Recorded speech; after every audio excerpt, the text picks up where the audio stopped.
Hey everyone, welcome back to my channel. If you guys are new here, my name is Becca, and today we're going to be talking about the cons of being a lash artist. I love being a lash artist. You get to make people feel so beautiful, you get to build relationships, and a lot of people online will tell you about the pros of being a lash artist, but they never talk about the cons.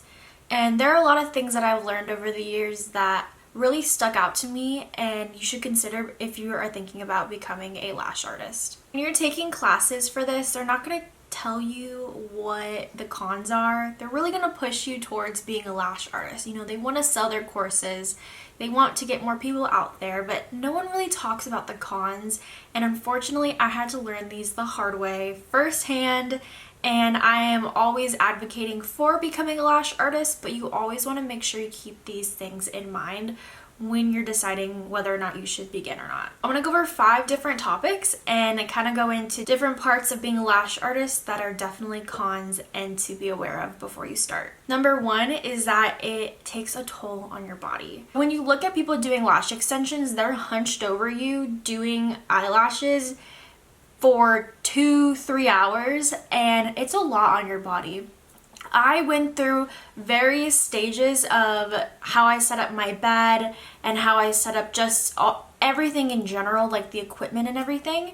To branch off into the different areas of your body, the first one is on your eyes. You're staring at this person's eyes for like 2-3 hours, and they're only like a foot away from you, so you're like honed in on that.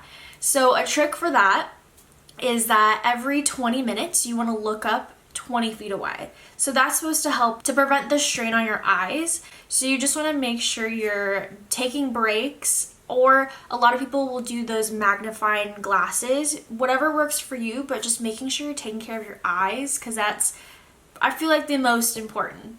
Number 2 to go branch off of the toll on your body is your back. So your back, you're slouching, and sometimes you don't take care of your posture when you're doing that. You're just so used to, you're in the zone, like you want to lash as fast as you can, but you need to take a second and straighten your back, regain your posture, bring your shoulders back, and definitely take care of your body, like stretch, get a massage on your off days, whatever you need to do, just making sure that you're being aware of your shoulders and of your back and just your whole posture in general. Lastly, off of the toll on your body is your neck. Everything that I've mentioned right there is something that I've personally dealt with, and I'm slowly making the improvements now. But with your neck, you wanna bring your neck forward, and you want to see what's in front of you, and then because of that, when you do that, your neck just always goes forward. So when you're just standing normally, like your neck is like out because you're so used to it.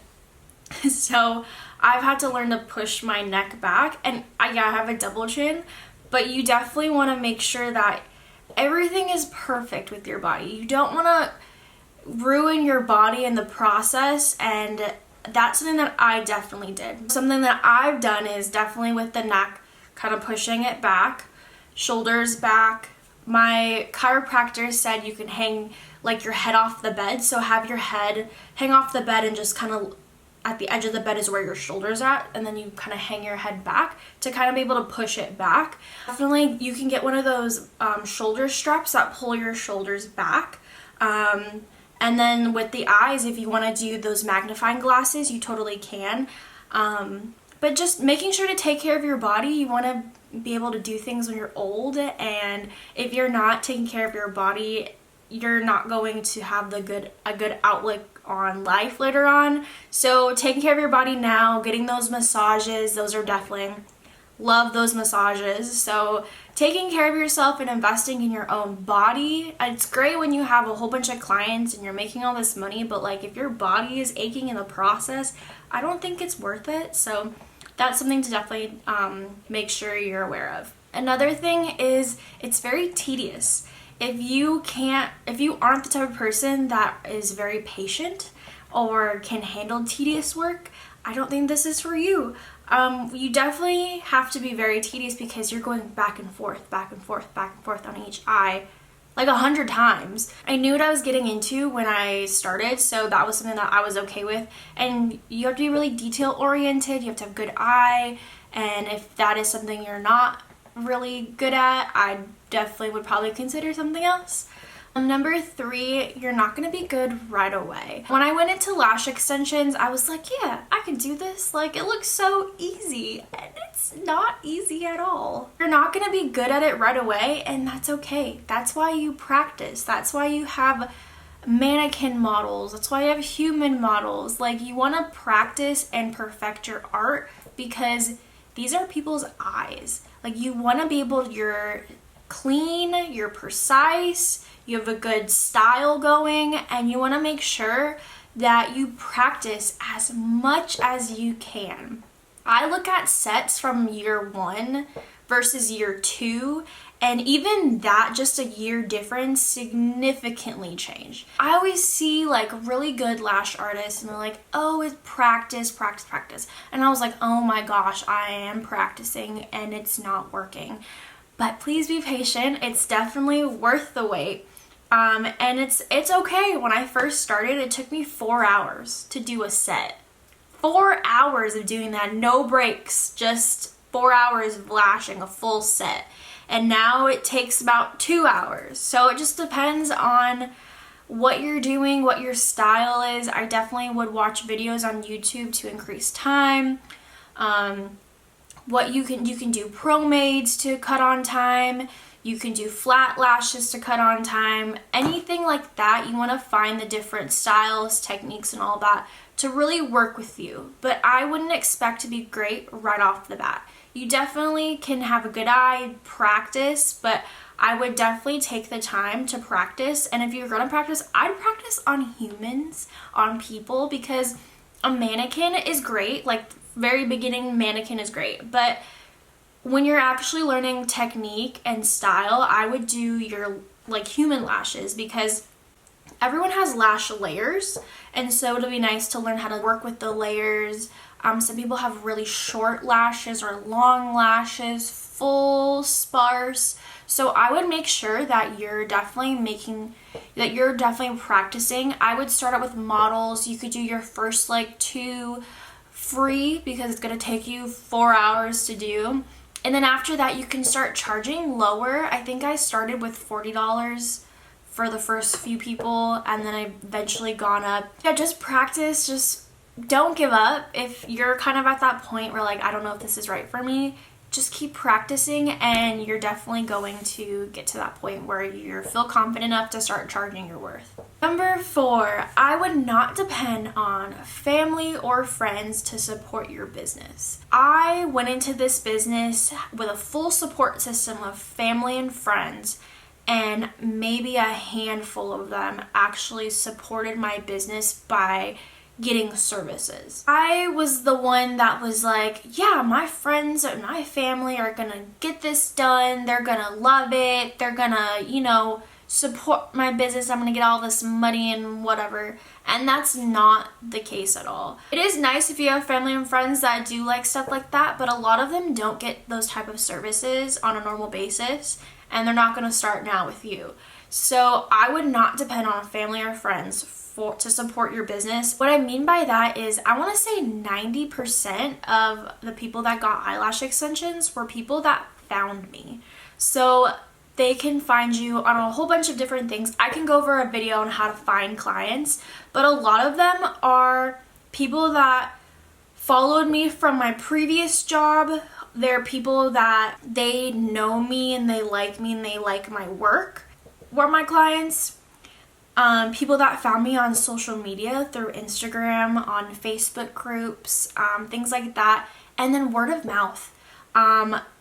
Yeah, so I definitely wouldn't depend on friends and family to support my business, especially something that's so like lash extensions. Not everyone gets lash extensions, so I definitely want to make sure you're keeping that in mind and not depending on and feeling disappointed when people don't want to support you.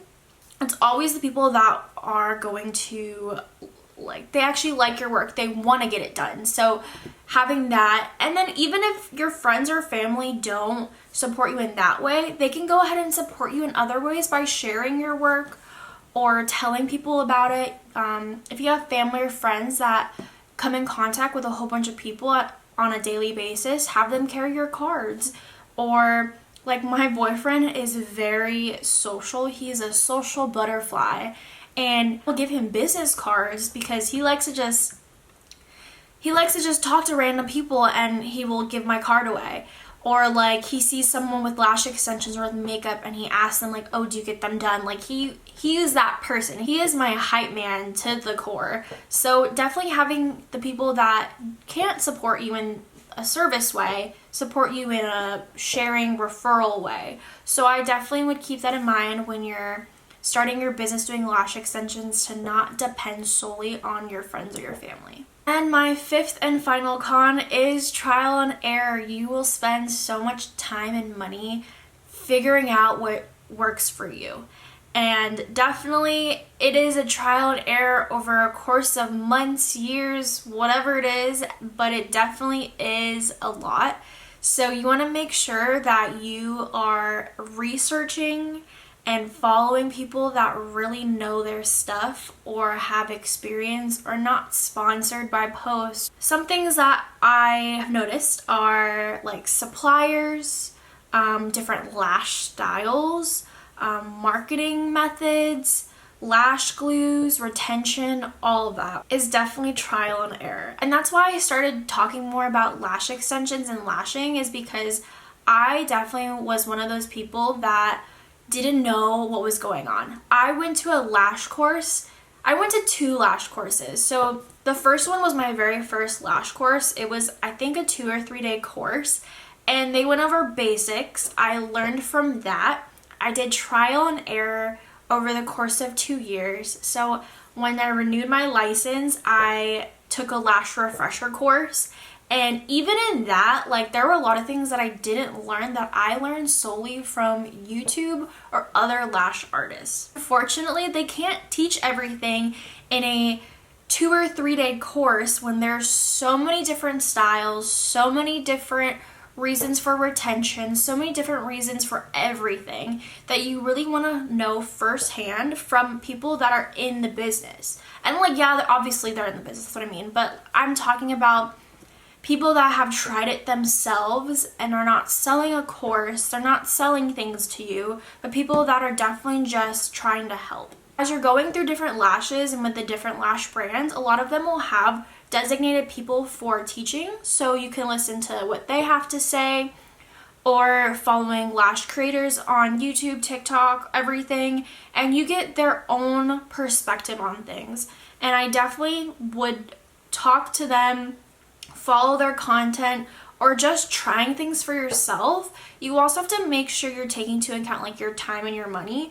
You want to make sure that you're not, spending all this money for something that doesn't work.